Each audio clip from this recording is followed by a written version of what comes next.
1.5 साल के अंतराल के बाद करतारपुर साहिब कॉरिडोर अब फिर से खुल गया है। साथियों, गुरु नानक जी ने कहा है, बीच दुनिया सेवी कमाइए त दरगिही बेसन पाइए। यानी संसार में सेवा का मार्ग अपनाने से ही जीवन सफल होता है। हमारी सरकार इसी सेवा भावना के साथ देशवासियों का जीवन आसान बनाने में जुटी है। न जाने कितनी पीढ़ियां जिन सपनों को सच होते देखना चाहती थी, भारत आज उन सपनों को पूरा करने का भरपूर प्रयास कर रहा है। साथियों, अपने 5 दशक के सार्वजनिक जीवन में मैंने किसानों की परेशानियों को, उनकी चुनौतियों को बहुत करीब से देखा है, महसूस किया है। इसलिए जब देश ने मुझे 2014 में प्रधानमंत्री के रूप में सेवा का अवसर दिया, तो हमने कृषि विकास, किसान कल्याण को सर्वोच्च प्राथमिकता दी। साथियों, इस सच्चाई से बहुत लोग अनजान हैं कि देश के 100 में से 80 किसान छोटे किसान हैं। उनके पास 2 हेक्टेयर से भी कम जमीन है। आप कल्पना कर सकते हैं, इन छोटे किसानों की संख्या 10 करोड़ से भी ज्यादा है। उनकी पूरी जिंदगी का आधार यही छोटी सी जमीन का टुकड़ा है। यही उनकी जिंदगी होती है। और इस छोटी सी जमीन के सहारे ही वो अपना और अपने परिवार का गुजारा करते हैं। पीढ़ी दर पीढ़ी परिवारों में होने वाला बंटवारा इस जमीन को और छोटा कर रहा है। इसलिए देश के छोटे किसानों की चुनौतियों को दूर करने के लिए हमने बीज, बीमा, बाजार और बचत, इन सभी पर चौतरफा काम किया। सरकार ने अच्छी क्वालिटी के बीज के साथ ही किसानों को neem coated urea, soil health card, micro irrigation जैसी सुविधाओं से भी जोड़ा। हमने 22 करोड़ सॉइल हेल्थ कार्ड किसानों को दिए और इस वैज्ञानिक अभियान के कारण एग्रीकल्चर प्रोडक्शन भी बढ़ा। साथियों, हमने फसल बीमा योजना को अधिक प्रभावी बनाया। उसके दायरे में ज्यादा किसानों को लाए। आपदा के समय ज्यादा से ज्यादा किसानों को आसानी से मुआवजा मिल सके, इसके लिए भी पुराने नियम बदले।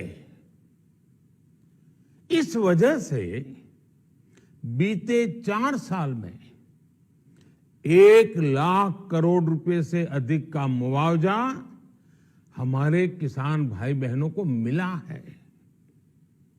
हम छोटे किसानों और खेत में काम करने वाले श्रमिकों तक बीमा और पेंशन की सुविधाओं को भी ले आए।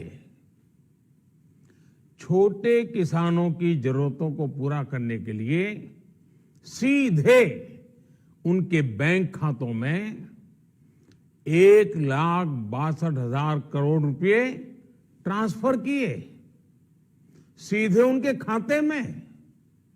साथियों, किसानों को उनकी मेहनत के बदले उपज की सही कीमत मिले, इसके लिए भी अनेक कदम उठाए गए। देश ने अपने रूरल मार्केट इंफ्रास्ट्रक्चर को मजबूत किया। हमने एमएसपी तो बढ़ाई ही, साथ ही साथ रिकॉर्ड सरकारी खरीद केंद्र भी बनाए। हमारी सरकार द्वारा की गई उपज की खरीद ने पिछले कई दशकों के रिकॉर्ड तोड़ दिए हैं।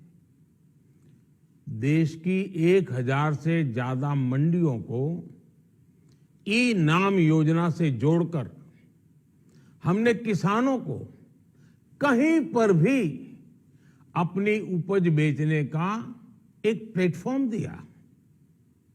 और इसके साथ ही देश भर की कृषि मंडियों के आधुनिकीकरण पर भी हमने करोड़ों रुपए खर्च किए। साथियों, आज केंद्र सरकार का कृषि बजट पहले के मुकाबले 5 गुना बढ़ गया है।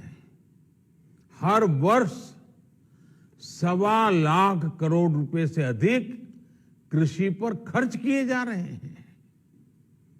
1 लाख करोड़ रुपए के एग्रीकल्चर इंफ्रास्ट्रक्चर फंड के माध्यम से गांव और खेत के नजदीक भंडारण, इसकी व्यवस्था, कृषि उपकरण जैसी अनेक सुविधाओं का विस्तार, ये सारी बातें तेजी से हो रही है।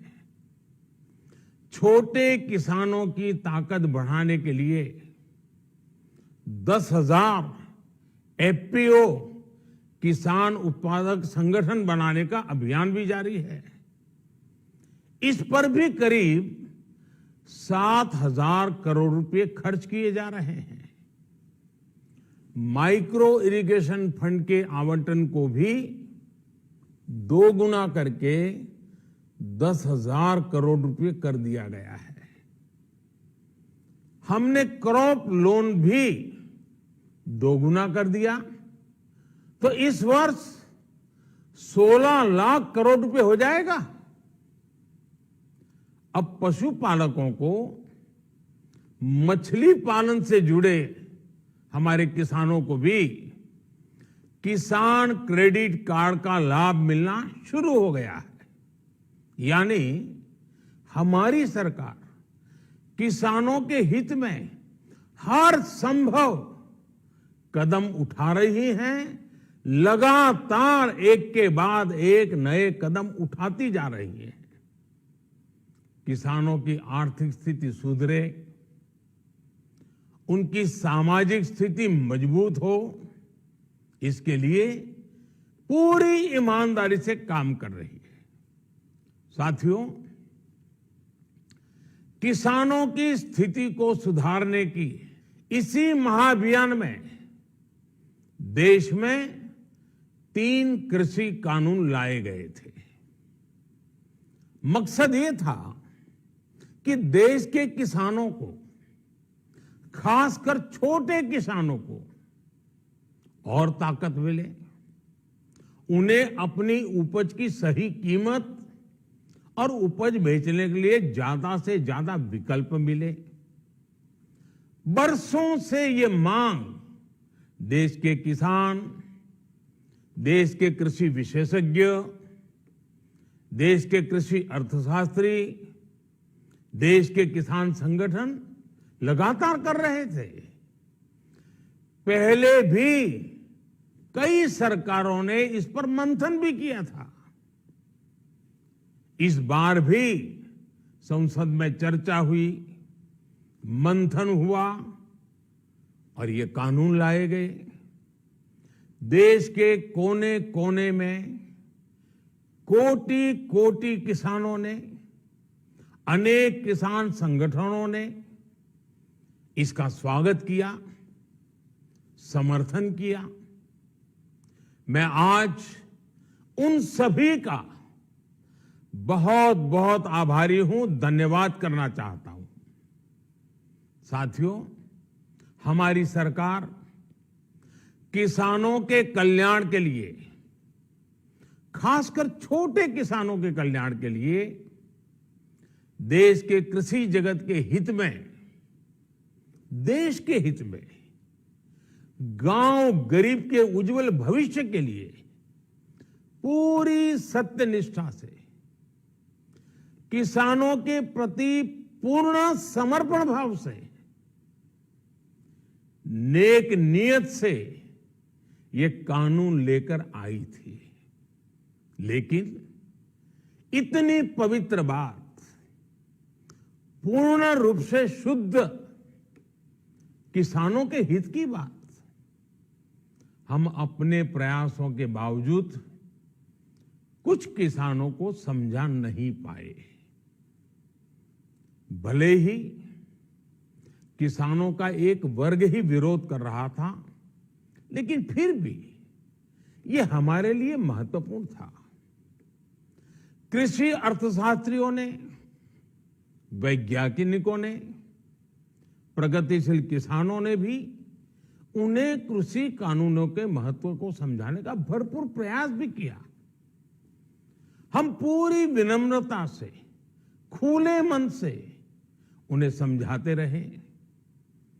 अनेक माध्यमों से व्यक्तिगत और सामूहिक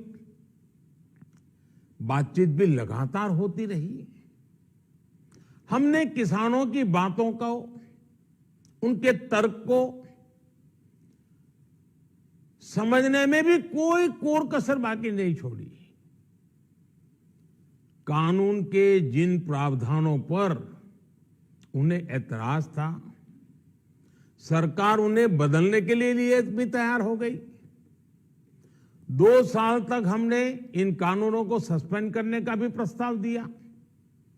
इसी दौरान ये विषय माननीय सर्वोच्च न्यायालय के पास भी चला गया। ये सारी बातें देश के सामने है, इसलिए मैं इनके अधिक विस्तार में नहीं जाऊंगा। साथियों, मैं आज देशवासियों से क्षमा मांगते हुए सच्चे मन से और पवित्र हृदय से कहना चाहता हूं कि शायद हमारी तपस्या में ही कोई कमी रही होगी, जिसके कारण दिए के प्रकाश जैसा सत्य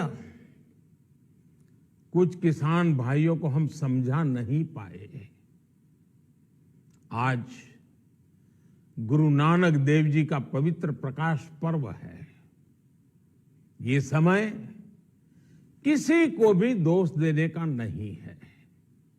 आज मैं आपको, पूरे देश को ये बताने आया हूं कि हमने 3 कृषि कानूनों को वापस लेने का, रिपील करने का निर्णय लिया है। इस महीने के अंत में शुरू होने जा रहे संसद सत्र में, इसी महीने में, हम 3 कृषि कानूनों को रिपील करने की संवैधानिक प्रक्रिया को पूरा कर देंगे। साथियों, मैं आज अपने सभी आंदोलनरत किसान साथियों से आग्रह कर रहा हूं, आज गुरु पर्व का पवित्र दिन है। अब आप अपने अपने घर लौटे, अपने खेत में लौटे, अपने परिवार के बीच लौटे। आइए एक नई शुरुआत करते हैं, नए सिरे से आगे बढ़ते हैं। साथियों, आज ही सरकार ने कृषि क्षेत्र से जुड़ा एक और अहम फैसला लिया है। 0 बजट खेती यानी प्राकृतिक खेती को बढ़ावा देने के लिए, देश की बदलती आवश्यकताओं को ध्यान में रखकर क्रॉप पैटर्न को वैज्ञानिक तरीके से बदलने के लिए एमएसपी को और अधिक प्रभावी और पारदर्शी बनाने के लिए ऐसे सभी विषयों पर भविष्य को ध्यान में रखते हुए निर्णय लेने के लिए एक कमेटी का गठन किया जाएगा। इस कमेटी में केंद्र सरकार, राज्य सरकारों के प्रतिनिधि होंगे, किसान होंगे, कृषि वैज्ञानिक होंगे, कृषि अर्थशास्त्री होंगे। साथियों, हमारी सरकार किसानों के हित में काम करती रही है और आगे भी करती रहेगी।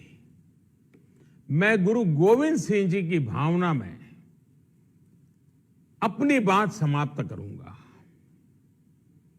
देहि शिवा वर मोहे इहे, शुभ कर्मन ते कबहू न टरो। हे देवी, मुझे ये वर दीजिए कि मैं शुभ कर्म करने से कभी पीछे ना हटूं। जो किया किसानों के लिए किया, जो कर रहा हूं देश के लिए कर रहा हूं। आप सभी के आशीर्वाद से मैंने मेहनत में पहले भी कोई कमी नहीं की थी।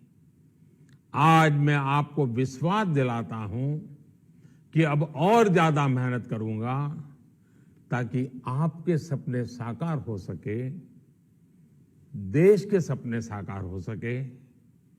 आपका बहुत बहुत धन्यवाद। नमस्कार।